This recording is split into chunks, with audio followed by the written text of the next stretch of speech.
And we should be live. I managed to count down perfectly.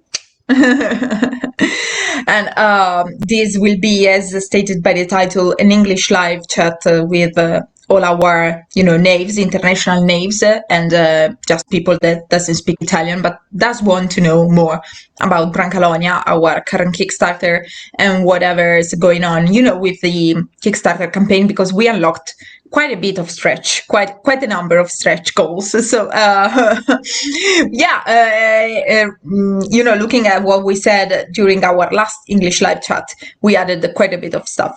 So we just wanted, to make a bit of a catch up for anyone who would like to, know something else, because we've talked at length about them, but mostly in Italian on our Facebook group. And so we just thought it would be nice to, let's just say, make a summary of them in English. Recap, to present. Yeah, exactly. And then, upload it on YouTube so that anyone can watch it and get their own idea. So today... this that I just did is this is Italian gesture to say a lot of stuff. Just a lot of stuff. Yeah. And that one and many others will be part of actually a community goal that we unlocked for 500 names, which is the secret hand language of names. And we will have 2 pages spread at least about this to explain, how to talk with your hands. And it could be useful for, those kind of dire jobs in which you have to stay silent, but still, express something. Then do a terrible joke came to mind. Oh God! If people are familiar with the D&D 5th edition Thieves Can't, which is the secret language. Well, thieves can't, but knaves can.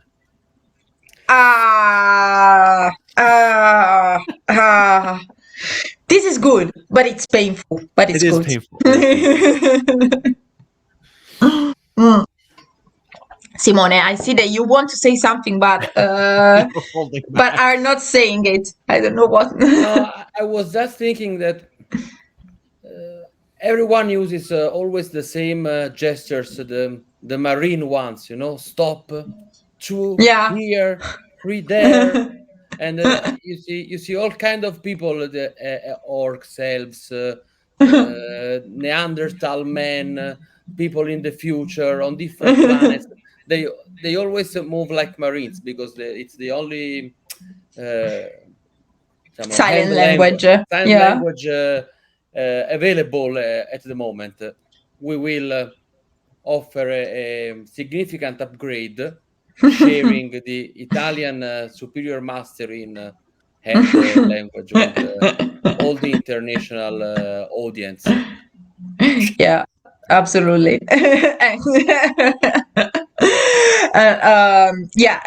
As we were saying, this is the first community goal we unlocked. It was for the 500 naves, backing the project, and we did this one. But then we also unlocked a second community goal, which is the 1,000 naves backing the project, which is a new archetype, the tarantolato. Wow. Which is the tarantolato, which Simone invented. So I think I let Simone speak about this. Allora, this is a true thing in Italy. People, it's not really a true thing, but in Italian folklore, there's this stuff that usually women, when they are bitten by a tarantula spider, they start having convulsions. They go in a fit. And they start behaving erratically and throwing their hands around and their feet. Sometimes it looks like a dance, and sometimes it's just convulsions, exactly. And I thought this is a great take on a classic rage, barbarian rage, or maybe something called the Dervish, which I played in the 3.5 edition. I don't know if there's still something like that in the 5th edition, but I have not exactly. Like there are some elements of 5th edition that copy. I played I played a warrior slash bushbuckler slash dervish slash tempest Mhm. in the 3.5, which is a great build because it has a lot of armor class, and it just dances around the battlefield, Yeah. hitting people. It's actually a traditional Turkish dance Dancer, yes, choreography, which is also exactly. to do with Yeah. fighting, and like Yeah. dance fighting is something that exists in a lot of cultures, and Yeah. it has It's like a religious trance where you spin around very quickly and you see God, or maybe you throw up. Diciamo, and one of the sometimes two. the two are one and the same. Sometimes God Yeah. is just too much, and your body reacts physically. Exactly. And then Well, also, obviously, Tarantolato is linked to the Tarantella dance, which is a folkloric dance in the south of Italy, which is deeply connected to this kind of very strong movements and rotating movements. So and it comes from there. All the yeah. tarantella, taranta, tataran, the various dances starting with tarant, they all come from this diciamo, moment where women were beaten by spiders. And sometimes anthropologists say that maybe it was only a way for women to like Release some steam, release some of. steam, and it's not Typical. me, it's the Men get tarantula. bitten by spiders and they get superpowers. Women Yeah. get bitten by spiders and they dance erratically. Exactly. That's like Yeah. a very different approach. They are very effective spiders. Well, They not in Brancalonia, because in Brancalonia, if you are a tarantolato, you get bitten by a spider. Either you are a woman or a man. remain. Mm-mm. Yeah, but you start having like these massively strong moves, like dance moves, with which you can beat all your opponents or even your allies if they come too close. Exactly. And this trance, I think, will be called the Night of the Tarantula, in homage to Ooh. a very famous musical event, which takes place in Puglia, which is Ausonia in Brancalonia, which is like the hill of the boot of the Italian boot, and there are these huge concerts where people dance all night long and sweats a lot, and then Yeah. goes home really drunk, and sometimes sleeps in the car waiting for the For drunkenness to wear the off. Oh, enough. well, I mean, See, it's educational. We said last yeah. time on the stream that people say, you're playing a game, it's very silly, but Yes. actually there is a lot of research going into all of this. It's coming from a lot of actual Yeah. cultural Yeah, traditions and established Absolutely. moments. And yes, we're making it fun and funny, but it's based on actual things that Yeah. exist Yeah. in Yeah. Italian tradition. Actually it's a very important tradition in Apulia. Like what Simone was telling, it's not just. I mean, that night it's the apex of this tradition, but obviously people has to prepare themselves for dancing and singing and stuff like that. So it's quite, it's something that. That is part of the life of many people, and it's the this is. grandfather of the Burning Man. Can we Yes. say that? Yes, we can. Grandfather. Okay. Yeah. And so this will be an archetype. So you could play as a tarantolato. We still have to define an archetype to which class, but it will be soon revealed. Right, Be Simone? fighter, could be barbarian, but it's probably some kind of martial class, not a spellcaster Yeah, one. yeah, absolutely. It's a fighting class. We also obviously had to talk about this with Marco Bertini, our game designer and cruncher, because he will be the one that will tell us if something is doable on in D&D with D&D rules. And but I do think it would be amazing as a barbarian, because think about it, the bite of the spider makes you go like you are enraged, and it could be cool, but then again, I don't want to put words into Marco's mouth. It will be Marco who will tell us if it's doable or not. But we did unlock also another archetype, and I will tell you at what threshold we did unlock it. Just give me a sec. It's we unlocked quite a bit of stretch goals. Do we want to go in order and then come back? That may be a good idea. Yeah, that may be a good idea. Let's just say that we do have another class and then another archetype. I do think already unlocked. Yeah, exactly. Let's start then.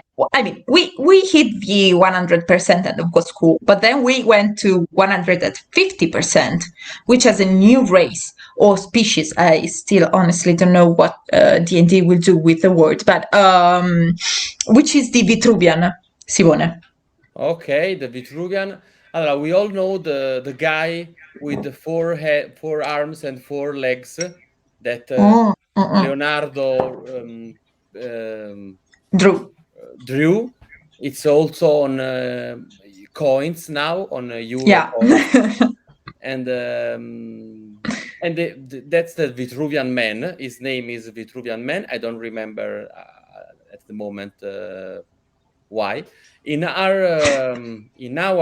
Brancalonia, Vitruvia was an engineer from the Draconian age, so like a Roman Empire engineer who theorized this artificious man, and then Leonardo da Vinci, which is the Brancalonian version of Leonardo da Vinci, Leonardo da Vinci. Which is a marionette. Which is a marionette. Exactly. Leonardo being connected to lignon, which is to do with wood. So he's basically he's a swivelly wood, if you want to go for a literal translation. Thank you very much, Master Valente. And Leonardo, using all the knowledge of Vortigern engineers and sapient men from Torrigiana and all the 4 corners of the kingdom, built these 100 Vitruvian men, which are artificial men. They're robots, androids. No, they are made of wood, they are made of leather, glass, and other stuff like that, and they have inside wheels, gears, cogs, and all kind of clockwork. I think I'm sorry, Simone, I'm going to interrupt you because we have a very important person that's saying hi to us, because that Nado tells me that this is Samuel Marolla, and of course. Hello. Hi, Samuel. I'm sorry, but I think that the most important thing about the Vitruvians is that they have a galvanic brain. So they are not made from the extravaganza, the magic that permeates Brancalonia, but they are actually a product of, let's not call it science, let's call it technology. Technology. Scientific studies in their own way. Exactly.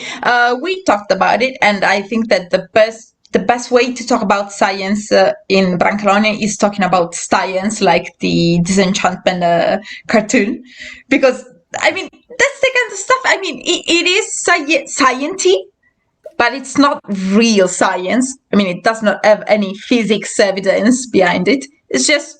It's Sometimes not magic. Things just work. You just keep messing with stuff and it happens. And it's not magic. If it were magic, it would be extravaganza. It is not extravaganza. It's just exactly science. I like when you say technology, because it's also connected to. I'm going to be a bit of an intellectual here. It's all connected to the Greek techne. So the practice of doing something. So I like being intellectual in Brancalonia. Yeah, I know. But yeah, we did quote Leonardo da Vinci, so I felt a little bit like we owed it to Leonardo da Vinci to be a bit intellectual. So this new race is the 3rd or 4th addition to sentient things that are not alive, technically. So you have like the marionette, you have the other one.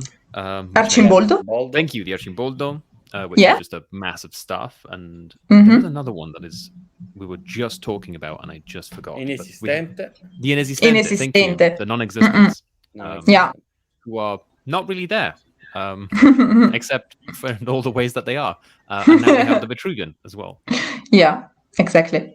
But they're all very different one from another. I mean, the first three are loosely connected by the fact that it's the extravaganza that animates them in some way. But in the marionettes are maybe the most linked to the Vitruvians because they are made from they both are made from wood. But the marionettes get to be alive thanks to the fact that the wood they are made of is magical, comes from the extravaganza, whereas the Arcimboldo are like a conglomerate, a collection of stuff all connected together. Extravaganza. Yeah, a byproduct of extravaganza. Like there's a spoof of extravaganza floating around, and then it touches some clothes and basically they come together. And then the non-existence is even different because, I mean, there's a bit of extravaganza there, but it's mostly like a sentient being, and their want to exist is so strong that they do inhabit some clothes to move into the world. So it's not, I mean, there's extravaganza, but it's not linked to what makes them up. It's more about the fact that they do believe so intently about existing. So it's a bit, I mean, you see there's a difference. Fake it until you make it, made into an actual character. Exactly. And then the Vitruvians, as Simone was saying, are mostly technical. So they are built. So in that sense, they are similar to the marionettes, but they are different in the sense that they are born, they are made.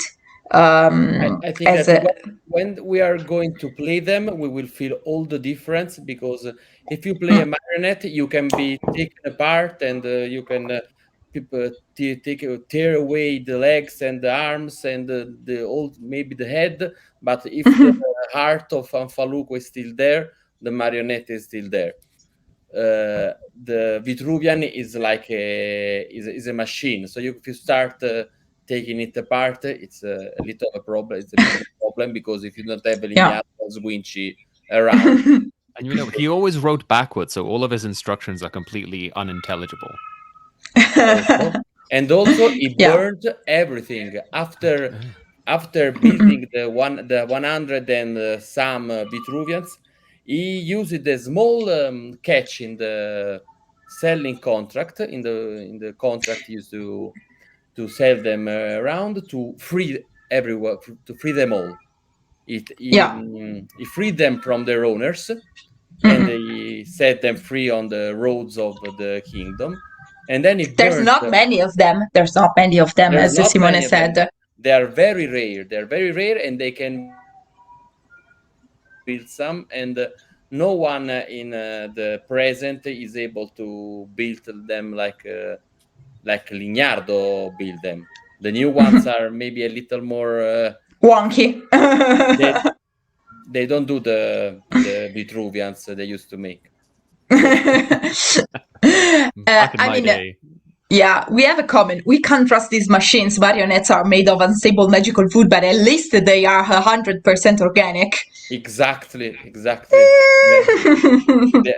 You know where they come from. Vitruvians. Who knows? Who knows? So that was the 150%. Stretch goal. Exactly. 200% stretch goal. Yeah. We got an extra adventure or an extra job. Yeah, exactly. It's a prosecution, an enlargement of the Furious Jobs. Furious Lands campaign. So you can play it for a little bit longer and make it even funnier. Will there be a Vitruvian T1000? No. Come with me if you want to mange. For the maybe there will be a T1000 Vitruvian, but you are not going to play it. You're just going to meet it. So lay low. But then it's okay. But then it leaves. But he will be back. He will be back. Exactly, in another Kickstarter. Yeah, no, it comes from the Empire. It says, I will be back. Oh, it's true. I will be back. It comes from the Empire, like the Emperor. You can maybe try and do something like that in the Empire Works Back campaign, but I don't know, maybe the Empire would be too strong with a Vitruvian like that. Well, then again, to come back to our stretch goals, yes, the 200% one is the Last Light In, and it's a prosecution of the Furious Lens campaign. So it's basically like an addendum, like a chapter more. Also because this Furious Lens campaign was created by Mauro Longo for a live event. And so obviously he had many, many ideas, but couldn't use all of them because there was a time constraint. But he put them all in a notebook and said, "Yeah, we can use them later." There is a comment. I saw Extravaganza is Fandonia, is the translation of Fandonia. Is the international English translation of Fandonia. Yeah, exactly. So it has been already explained in the handbooks at length. So it's not something new. It's just the word that our Alex here came up with to talk about. My predecessor. It was Sarah Jane Webb. Yeah, and I think it's a very cool word to translate. Also because Fandonia is very difficult to convey to non-Italian speaker. And I think Extravaganza gives it that whimsical, but also unexpected aspect of the magic. So I think it works really well as a translation. Then we go into 250%. Yeah. Oh, this one is all Simone because it's the 400 Calci new Super Pro movements. But the name is by yours truly, Alex Valente. Well, it's in Italian, it's Saccagnate Supreme, which is literally supreme brawl moves or supreme beatings. But we decided that if it's got brawl in it, it has to be the super brawl. It has to be the super brawl. Nothing to add, Your Honor. What is it? Tell us what it is. Okay.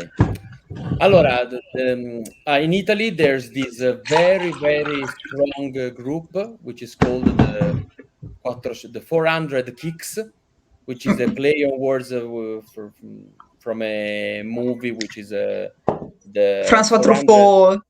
Yeah. 400 hits.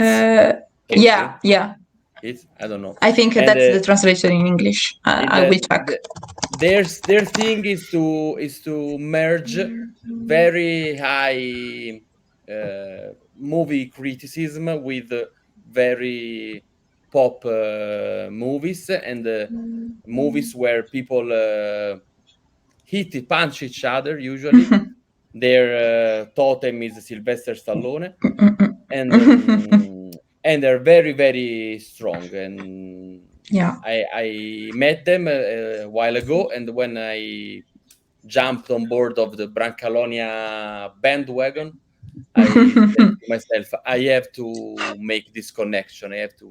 So we invited them to examine their extensive knowledge of brawls, of movie brawls, of cinematic brawls, and select some. Alex is okay. And select these super brawls, which are finishing moves, fatalities, brutalities, stuff like that. Stuff that you use to end a brawl or turn the tide of a brawl, like hitting 2 times, 3 times, stuff that without being too overpowered, but we wanted to give an extra punch. Yeah, also because Simone, this will be for names from the 6th level, so it will be to experienced names. This is not their first rodeo. No, it's not. Definitely not. It would be I don't know what is the word for emeriticence in emerituscence. That is what we went with. The one he said. Yeah, I it have would the be. glossary open on my screen. It would be like those kind of scenes in the movie when there's the guy that's like, oh, I really didn't want to do this, and then like, that's like Exactly, the, stuff like and that. then This yeah. is a little spoiler. One of them told me that they really want to put a move that Henry Cavill does. I don't Oh. know in what movie, but Mission where Impossible. he Oh, kisses his biceps before. is that Henry Cavill? Are you I think sure? so. I think Henry Cavill is the loading his punches in Yeah, Mission yeah. Impossible. I remember that. Like yeah, like he's like preparing himself. I don't remember what the kissing the biceps is. Allora maybe I would remember Henry Cavill kissing his own biceps. Honestly, I would. E allora then I misunderstood. I don't want to say I don't want to go against the 400 calci. I think they know better. No. It's me that this was a conversation from some months ago, so maybe I don't remember it right. Okay, so then I remember the one where he charges his so stuff like that. Oh, I like it. I like it. I think it's one of the very highbrow stuff like that. If we want to go highbrow, the Truffaut film that the 400 calci quote is Les 400 coupes. It's the first movie by François Truffaut, but then they say it like it's the 400 punches, so it's fun. Yeah. Then the 300% stretch goal is the rhino boar, which is a new monster. It's a new main monster. So it's one of those monsters that will have 4 to 6 pages of description and the layers description and some minions. Let's call them minions and stuff like that. And it's called a rhino boar because rhino boar, B-O-O-R, not B-O-A-R. Okay, yeah, exactly. Yeah, it's not a rhino boar. It's a rhino boar. And because it's a boar, it's a rhino, but it's also a bit of how do you say it in English, Alex? I don't know how to say burrino in English. Not. It's a couple of sandwiches short of a picnic. Very straightforward, single-minded, one track. Yeah, I like it. I like that. Also about monsters, someone is challenging you to translate the Lonfo, and I don't know. That's the Rumpus. Don't worry. I mean, Alex answers hit by hit. He's always ready. I like it. And the rhino boar is like a very strong, very big monster, and they usually live in the hills of Alazia, which is the region of Rome in Brancalonia. And they are very big, and they like to charge you, and they like to eat, basically. Right, Simone? I think you have described their psychology. Couple of sandwiches short of a picnic. Yeah, exactly. If people hitting each other, they are compelled to join and start hitting. So you don't want to do a brawl near these ones because they will try and join. This is actually so the Italian version of this one is the burino ceronte, which is one of the words that is like burino is used to describe especially like the very large men who like to do like shows of strength and in the area around Lazio and Rome. It doesn't quite work as that specific reference for an international audience, but if you imagine like Jersey Shore, exactly. It's that element of I'm big, I'm tough, I look great, and I'm gonna punch you if you contradict me. It's that exactly. Like, what did you just say? What did you just say? You said that to me? And stuff like that. Come on, let's go. Come on, boy. Come on. Exactly. Exactly. Like, I always think about that scene. I don't remember which one of them was. The season they were in Florence.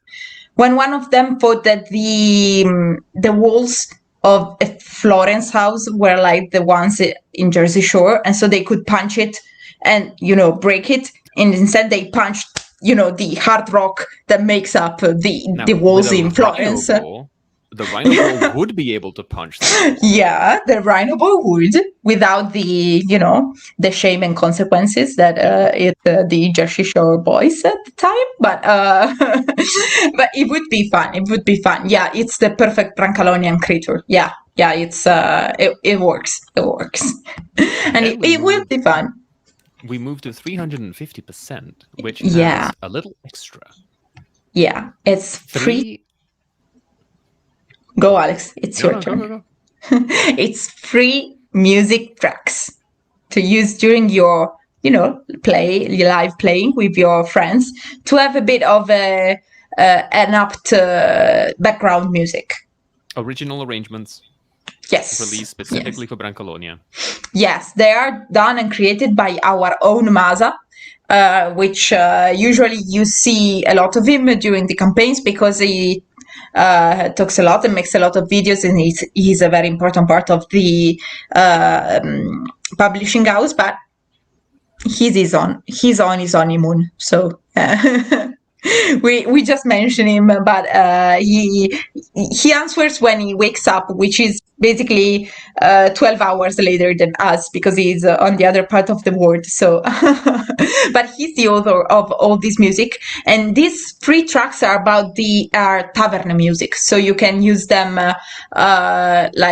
obviously you can use it. One of it is fought for the brawls. So, when you brawl, you put it as a background.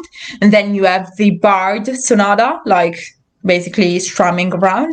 And then you have, the usual background, like classic tavern background. So I suppose a bit of chit-chat and a lot of, I think that I will make Masa do a video about it. I think I will make him explain how he's thinking about these tracks. I think it would be fun to hear him talk about it. Then we go to the 400%. Oh, this one is saucy.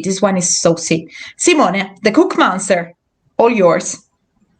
Okay, so we know that in the bestiary, every single creature, after slain, can be also cooked.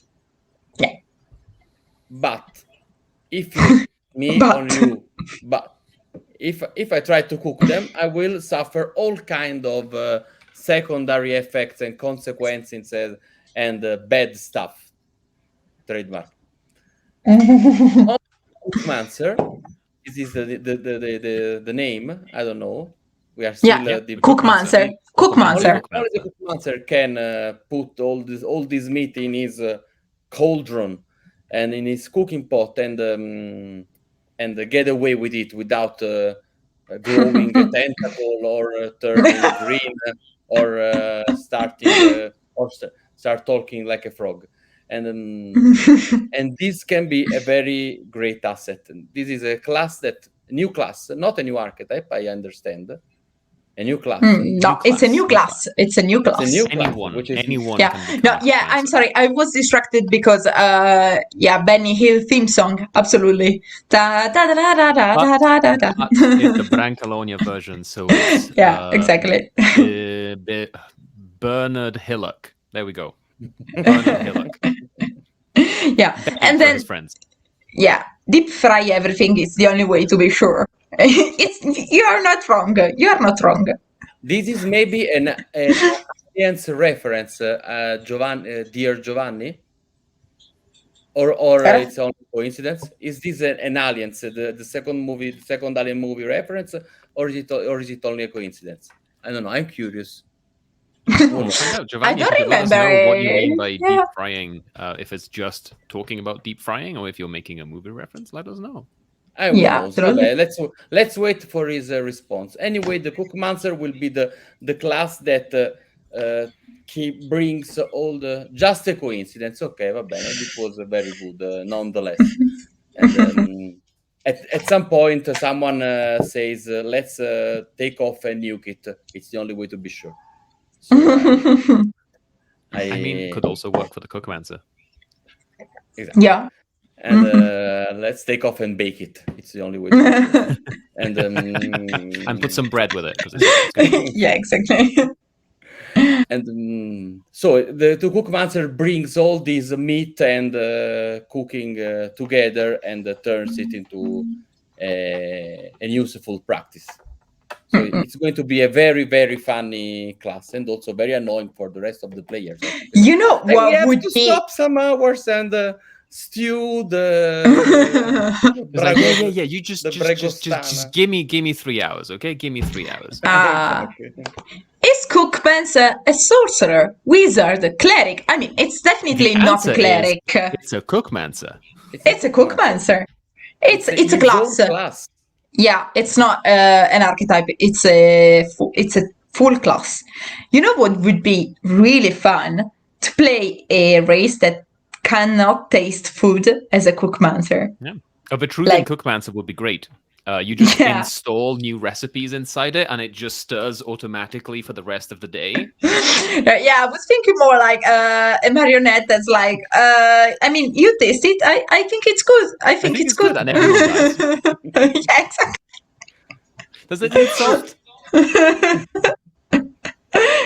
I think it would be funny. But I think it's its own international class. audiences don't quite understand the humor that runs around like cooking, and like there's a couple of very set phrases that you have in Italian, like a tavola, è pronto, butta la pasta, which are all have to do with just like, oh, put the pasta in the water, I'm almost ready to eat because it's only going to be 10 minutes from here when it's ready. Or does it need more salt? Is just yes. The answer is always yes. It always needs a little bit more salt. Yeah, exactly. Those are things that a cookmancer can do without having to study it. He just knows. Yeah, exactly. Yeah, in my home, the actual sentence is, don't you think you could use a bit of spiciness? And he used like a little bit of red hot chili pepper. Don't you think it would work? Olive oil. Yeah, exactly. But it is its own class. Yeah, I expect a ghost pepper special attack. Simone, the audience is speaking. You can summon the ghost pepper. Yeah, I mean, we do have someone summoning stuff, but that's later. That is so, in just two updates, because the next update is another job, another adventure for your knave by Mauro Longo once again. Yeah. And this is looking specifically for one person. You are going on a knave hunt. Yeah, exactly. This knave's name is Brunello, and you'll have to search for him along the banks of a river. But we cannot say much more without reading the job, so we won't say anything more. You just know that in Fury's Lands and the other dirty jobs, now you have one more job to play as your knave, so more fun. Then, as Alex was foreshadowing, we have a new archetype, the Zombingo. Zombingo is a great name. It was not my name. This is Samuel. Samuel came up with it. It was Simone. No, Simone came up with the Zombingo. Yeah. The Zombingo. Yeah. Simone had a great idea. I created the problems, but sometimes I also solve them. I told you. Sometimes I'm going to give you the answer. Simone, please tell me about the Zombingo. Okay, so in the south of Italy, I don't know if in the north of Italy, we have this stuff. I don't know if you have... no, we don't have it. It's just not in the same way, no. You are familiar with it. This is a panaro, which is like a casket, a small casket. And you shake it, and then you take out a number. Yeah, for the bingo. For 20. the tombola. This is how we play bingo at Christmas, usually at Christmas. Yeah. And in Naples, which is the city I come from, we also have a very complex bingo where every number is associated with all kinds of stuff. A lot of figures, a lot of so you can also interpret dreams with it, but and then turn dreams into numbers, play numbers, and win the lottery. So 20, but, for example, is associated with the party, with celebration. Exactly. In the new bingo, it's the crit. It's a party because you made It's a a critical critical. attack. Exactly. Yeah. And then you party. And everything comes together. So the zombingo, the oltre tombolaro, because is a necromancer which uses this kind of mechanic to create its undead, Minions. its Yeah. minions, its undead minions. So it's very efficient and predictable, as you can tell. What if Because a wild sorcerer was even more complicated and it's only to do with undead creatures? no, sorry. Yeah. What if a wild magic sorcerer was even more complicated? And even deal more only with very very very dangerous. Exactly. That's it. He extends his hand in the midst of the other worldly realm, and he takes back something. Who knows what? Maybe some very docile, some very meek, small goals, or maybe a huge golem of meat with a very little, very not willing to collaborate. Who knows? It's like for me, it's not only a very great play on words. In Italian, also there is the tombola is this game, and the oltretomba is the undead world. So it's like undead bingo. But also it's a very good take on an old school way of thinking the evocation. Yeah. You call something from another realm, and who knows what is going to. You have to draw a lot of stuff, What and do you if mean you draw accidentally, right, Giovanni? maybe you will do your business. But I don't know. I'm picturing a bunch of old people accidentally summoning the undead during New Year. Exactly. No, but this is where we reveal that it was never an accident. It was always planned. People play Yeah. bingo on the last night of the year to make sure this is when the veil is the thinnest between the other world and our world. Yeah.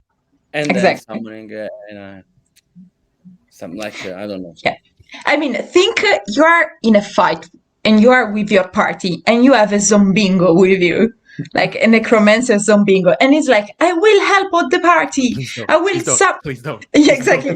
I will summon the undead to help us.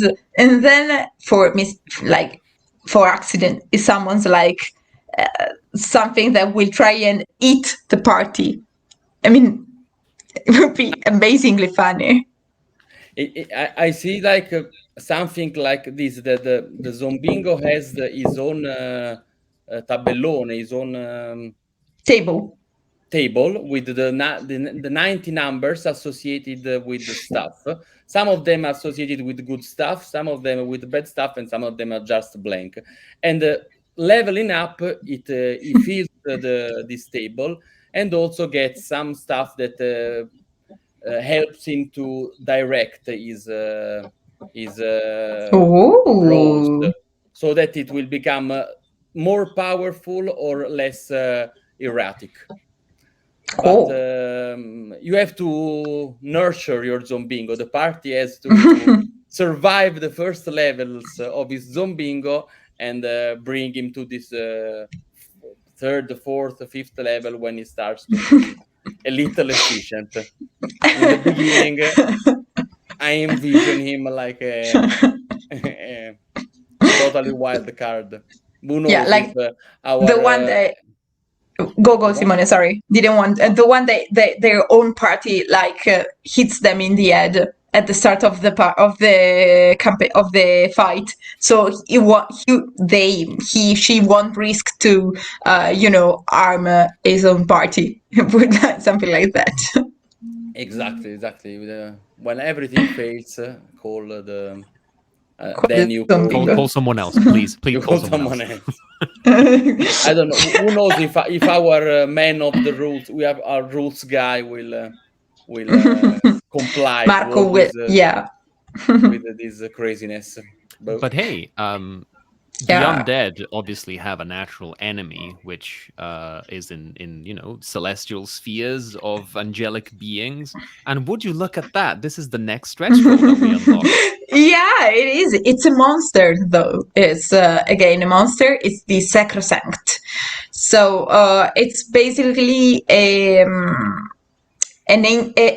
was a person that in life reached like a heroic status, and then when this person dies, it gets to be some kind of not angelic per se, but like otherworldly figure. Okay, and then it also gets to come back and haunt whatever place he likes. But I don't know if I explained it correctly, but I like to think of it this way. And it also has the face of famous, the almost angelical figure, the Italian singer Adriano Celentano. Who is known Yeah. internationally, regularly Yeah. is known internationally for his song Prisen Collinenza in Ciuso, which Yeah. is the fake The English first song. rap. Yeah. Yeah. And It's very fun. I will. I think like I didn't express myself in the best of way before, so I will read the description so you actually know what this monster is like. In life, sacrosancts were the object of popular worship. Exemplary individuals, leaders known for their value and sense of justice, or men cloaked in sanctity. Once they ascended to the celestial realms, they transformed into angelic beings with astonishing powers. The mysterious rituals to summon them are known to very few and do not always work. It seems that sacrosancts themselves decide to descend back to earth in their armor of light and gold to solve desperate situations and stop the advance of evil. Nonetheless, someone during our Italian live chats suggested to actually try and eat it, since it's a monster. Like, oh, why don't we try to eat at least the wings? Why not the wings? So, I don't know. Maybe Knaves will try and eat also this kind of mighty angelic monster, but... If you have a cookmancer, they'll know how to cook it. Yeah. Exactly. That's what they told us in the Italian live chat. I'm a bit scared. But... Can I put it into a pot? Yes, good. Kill it. Give it to me. Exactly. Attila is just here to remember how to speak English with Italian accent. You are in luck. Me and Simone, we speak with a heavy Italian accent, so you will remember it very well. What accent? I have never had an accent in my life. Attila is a colleague. Attila has done some personal translations of Brancalonia into Spanish. Ooh, cool, very cool. I do remember Attila commenting in our live chat, so I'm very glad to see him here. Oh, we have the very young Knave there. Simone has summoned a young spirit. Okay, this is the actor I pay every time to pretend to have a family and be more Italian.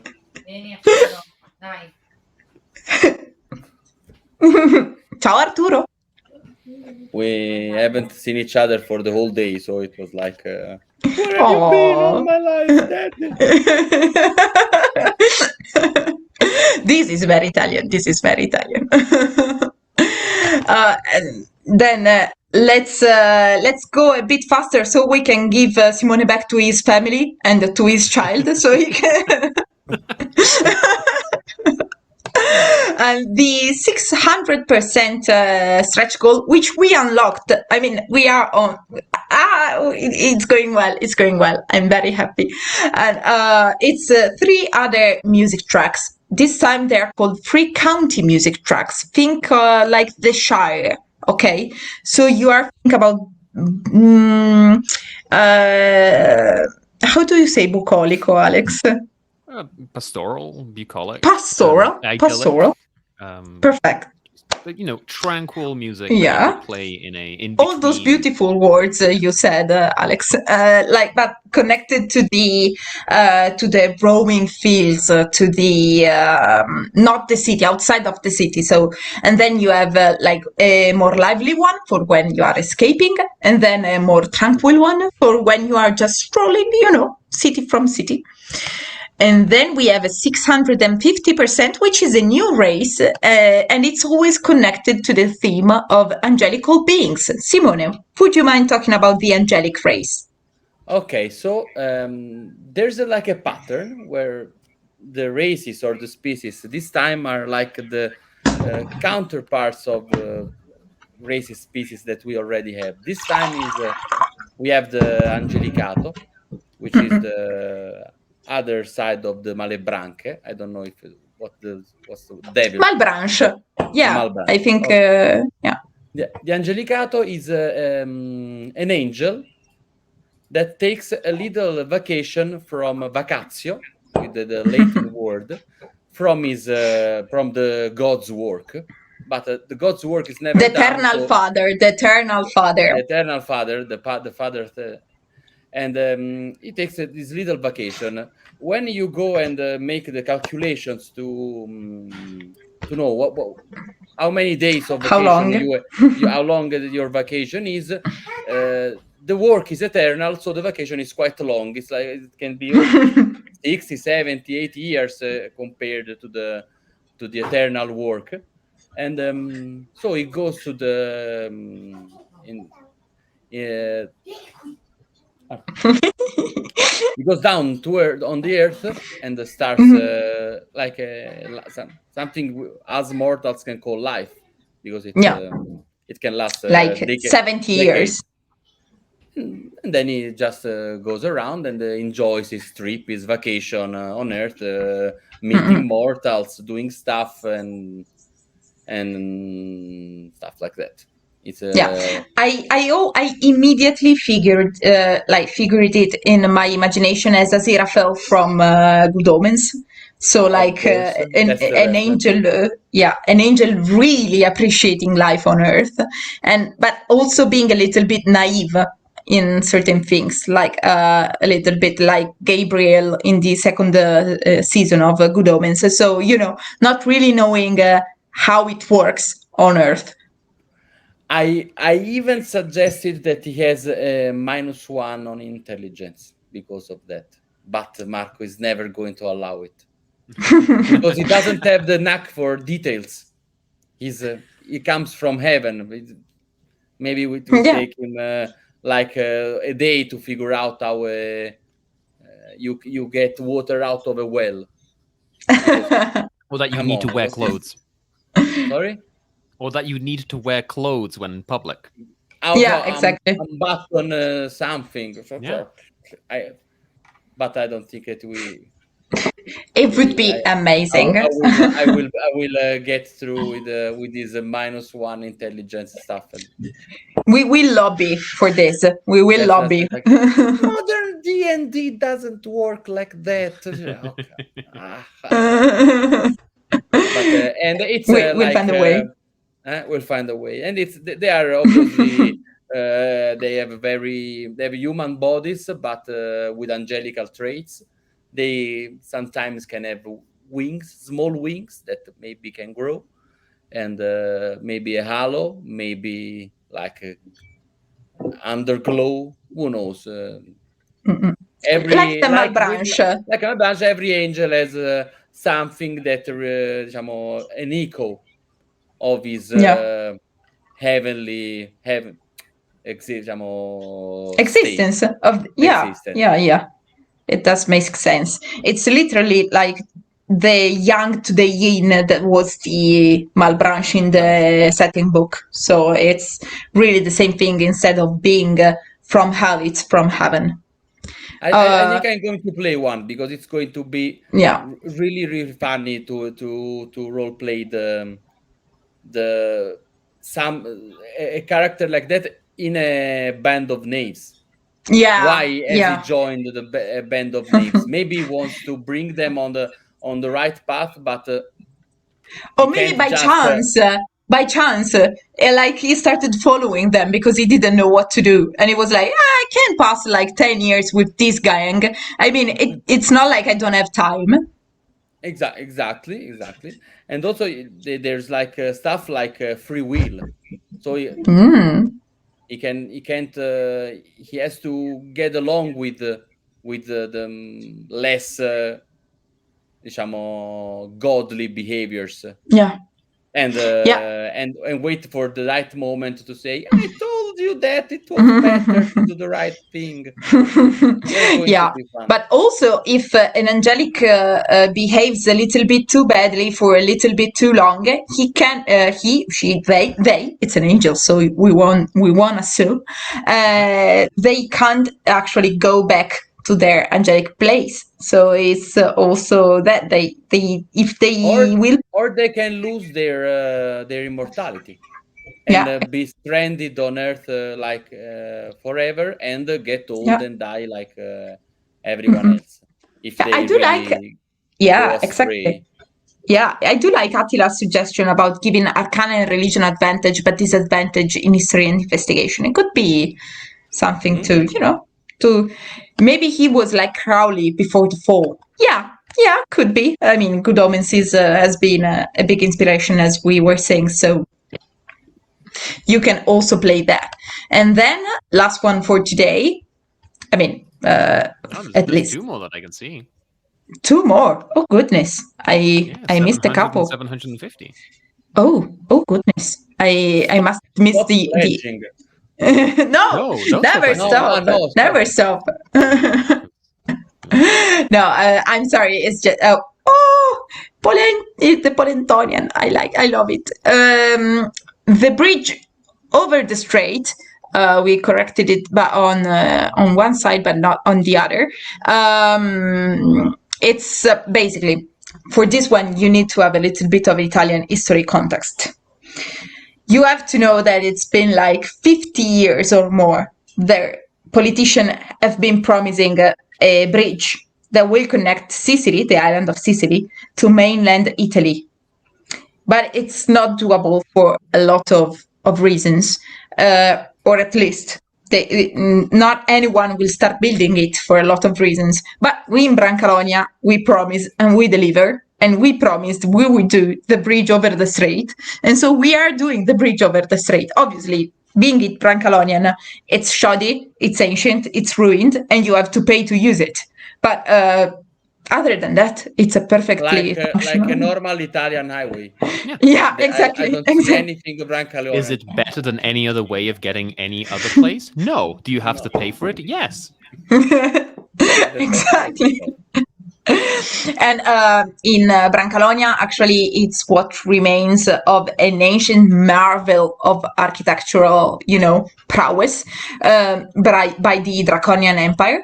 And it's shoddy. It's not in good shape anymore, but it's the only way to get to Zagara without having to pass through the sea. And being that in the sea there's Scylla and Charybdis, which are two very big, very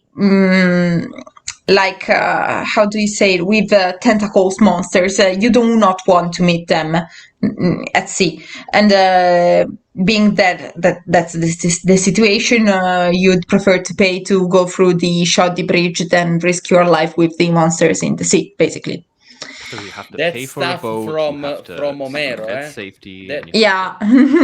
This is all stuff from Ulysses' journey. Not we didn't invent it. It's been around for some time in the adventure genre. Well, I mean, not the bridge. The whole time. I mean, Simone, not the bridge. The bridge is not into Ulysses' journey. The bridge is only in our dreams, and maybe someone can build it, but not Italians. Maybe Japanese people can do it, but we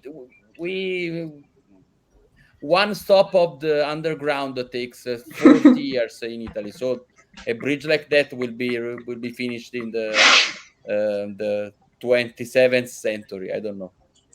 Yeah, I mean, yeah, that's true. We are almost seeing the closure of the new tube line in Milan, and it's taken like, the first estimates were like, 5 years, everything will be done.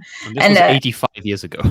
No, I mean, but this was when I started university. You can suppose that I finished university quite some time ago.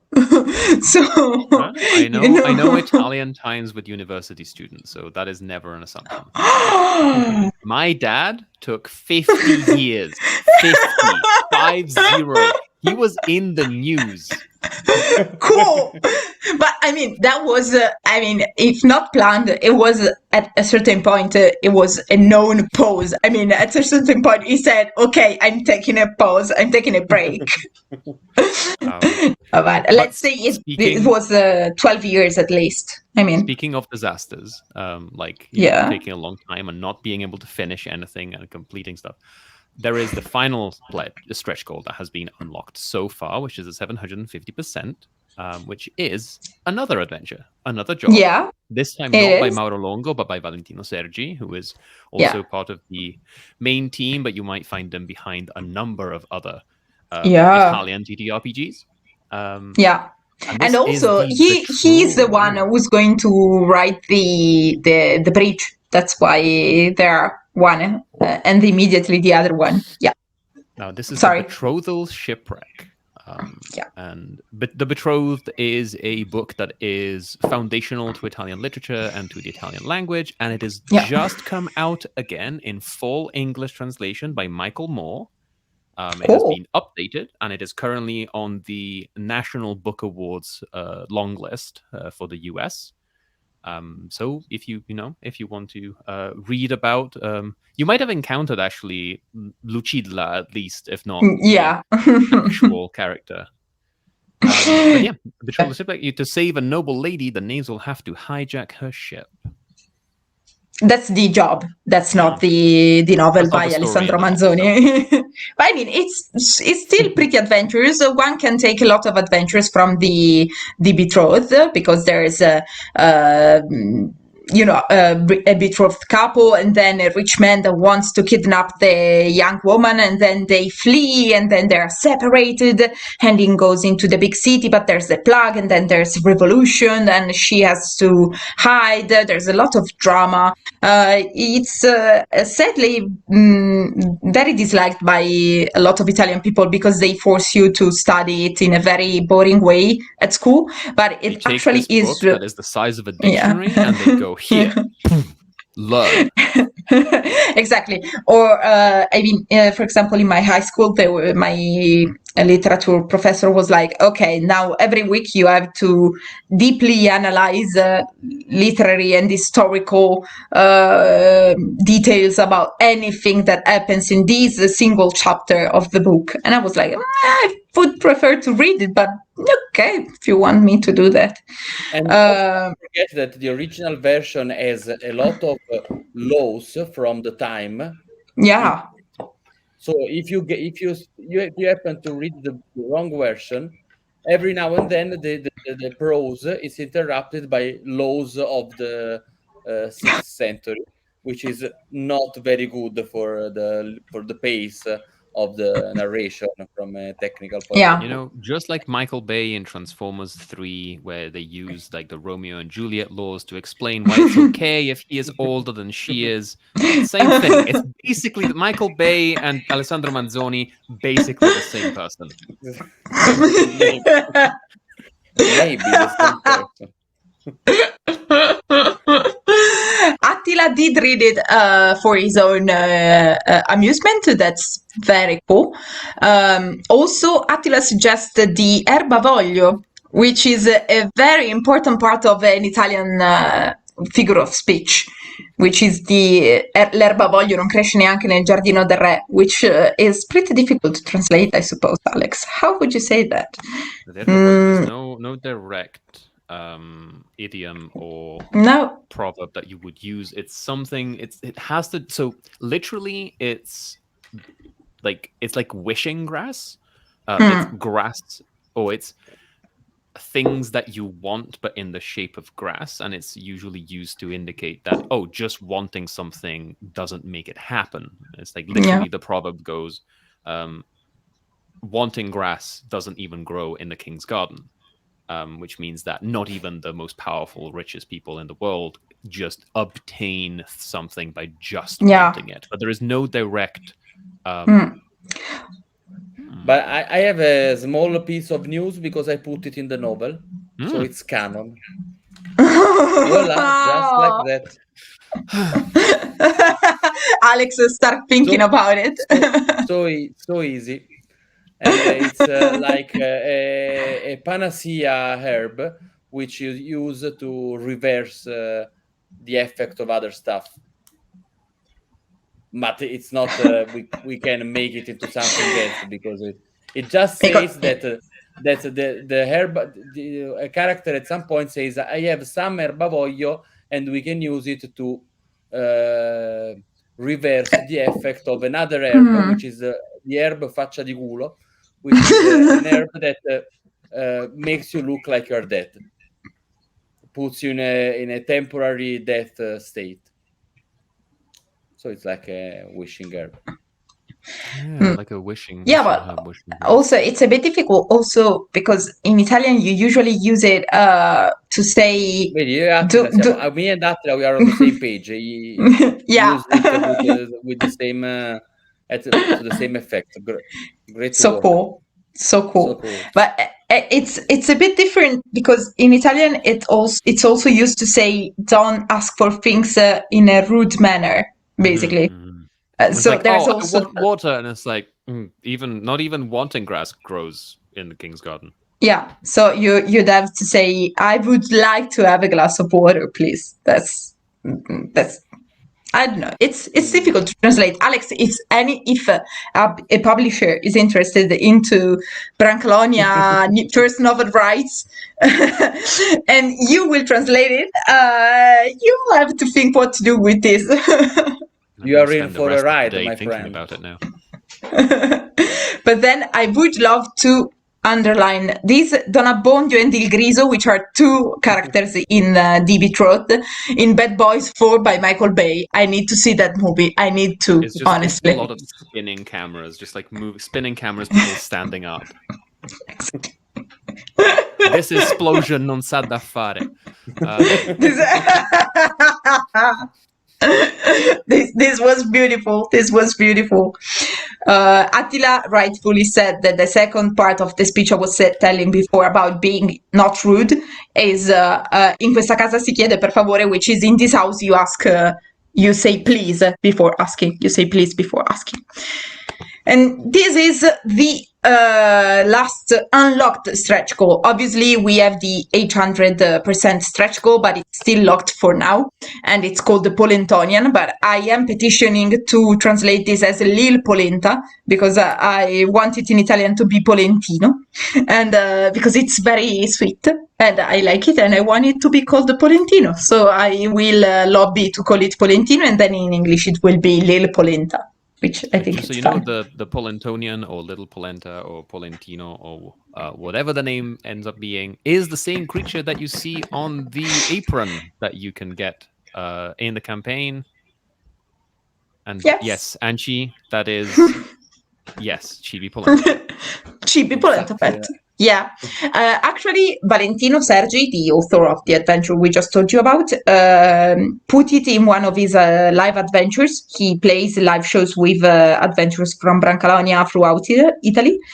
And the Morgante of the party, of the band of knaves, ate it. And that makes sense. Makes sense to me. No, it doesn't. It's a Chibi Polenta pet. Yes, but you know how cat and boxes, if I fit, I sit? Yes. Most people in Brancalonia, if I can eat it, I will. No. I agree with Anchi. It's no. You have to pet it. You have to have it as a pet. You cannot. Someone is playing now. So have fun with your game night. And I think that this is. Polentoni is risky. Yeah, it is risky. Also because like the Polentonian or Lil Polenta or however we end up calling it, it's basically a minion for the alimental of Polenta that you can already find in the Macaronicon. I think it's page 73. This one. Just give me a second. I have the books here with me. I do remember it because the first time I saw it, I was like, but we do have a polenta monster. And everyone was like, yeah. Attila rightfully says, yeah. It's only bad not to have polenta. Yeah, exactly. Just let me get to it, and then after we see this monster, I think that we can say goodnight also, because I kept you here for much long. I'm allowed to Yeah. say something which is not connected entirely to the campaign. Absolutely, Alex. Feel free If to. anyone in the North American time zones would like to try playing Brancalonia and you haven't found the Condottiero yet, I have games listed on Start Playing Games. Yeah, I am absolutely. running online games for Brancalonia, featuring first level knaves, rookie knaves, as we call them. And you can play online. It'll be one shots. It'll be very short adventures, just to give you a taste of what Polentini might sound like.